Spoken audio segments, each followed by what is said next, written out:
Hi friends, welcome to a new edition of BucketHeadzz Bootcamp. I'm Josh, and today I want to take you through my review guide and get into my thinking about what I want the content on this channel to look like. Let's start with a bit of background. For the past 15 years, I've been in the consumer protection space as a journalist covering the video game industry and accessibility issues for disabled gamers. And even though my publication is very strong and healthy, I found myself wanting to branch out into something where the stakes were a little lower. Something where I could just be positive and not worry about whether or not somebody's needs were left out of the design of a product. So the two guiding principles here on BucketHeadzz are going to be fun and positivity. Because let's be real, nobody needs a popcorn bucket, and no theater or manufacturer needs to be held accountable if a bucket is bad.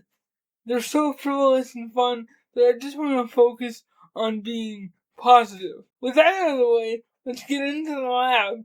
And the first thing I want to talk about is what I'm actually reviewing when I review a bucket here on this channel. When I look at a bucket, I'm looking at four things: practicality, quality, price, and X factor.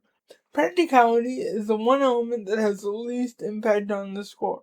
But it is nice to look at whether or not this is a functional popcorn bucket, as well as things like ease of cleaning if somebody tries to actually use it for popcorn. Quality and price, on the other hand, are pretty closely linked. They're basically there to answer the question, do I feel like I'm getting something really cool for my money, like the Buzz Combo bucket, or do I feel like I'm paying the collector tax and not really getting my money's worth? The final factor I look at is X factor, and it's also the hardest to define. But it's basically, does this bucket have something that makes it desirable, or something that makes me say wow? For example, I'm a big Mortal Kombat fan, so this green Mortal Kombat bucket has a lot of X factor for me since it makes good use of that iconic Mortal Kombat dragon logo, even though it's just a simple green plastic bucket. Now that we've discussed what I'm actually looking at in my ratings, let's look at the actual scores I give buckets at the end of my video. At the bottom of the scale, we have a bucket of bad decisions. I'm trying to reserve this rating specifically for buckets that have manufacturing flaws or are broken when I buy them. Price can also be a factor if it's both super expensive and super flimsy, even if it doesn't break. Above that, we have the if you're into that sort of thing rating. This is reserved for buckets that I don't necessarily see the appeal of, but I could definitely see certain people really enjoying. I phrase it this way because nobody should feel bad about liking what they like, but at the same time, as a reviewer, I need a way to account for my own bias for or against something. Buckets with this rating can have very high X factor, but be for movies I'm just not into, like the He-Man Power Sword Zipper. After, if you're into that sort of thing, we have a rating I haven't used yet, which is, it's got good bones. This is reserved for buckets that would be Grails or Incredibuckets, except for one or two major flaws. We almost had to give this rating out to the Battle Cat bucket because we couldn't figure out how to put them together after we accidentally disassembled them. But because we were able to overcome this flaw, that bumped it up and it became an Incredibucket. Speaking of Incredibuckets, these are popcorn buckets and cups that are just shy of perfect.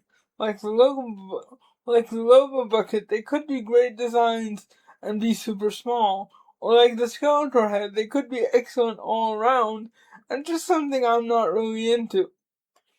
Finally, we have the Grail rating. These are buckets that I could see a lot of people going out of their way to collect, even if they're not into collecting popcorn buckets or theater merch.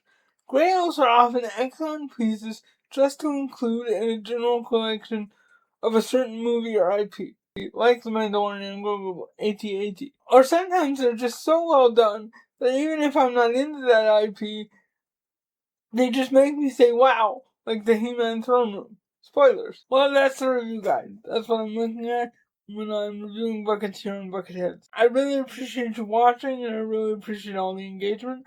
I just have a couple more things I want to say. This is meant to be a safe and welcoming community today for everyone. And along those lines, there are 3 things that I will never do, and I would love it if you guys, my viewers, would hold me accountable. 1, I will never ever comment or get involved in internet drama. I learned a long time ago, you just don't feed the trolls. So if somebody says something nasty about me, or my disability, or my content, just ignore them. That's what I do. 2, I'll never get involved in anything political or controversial. I do have those opinions, I'm sure, but this is not the space for me to express them.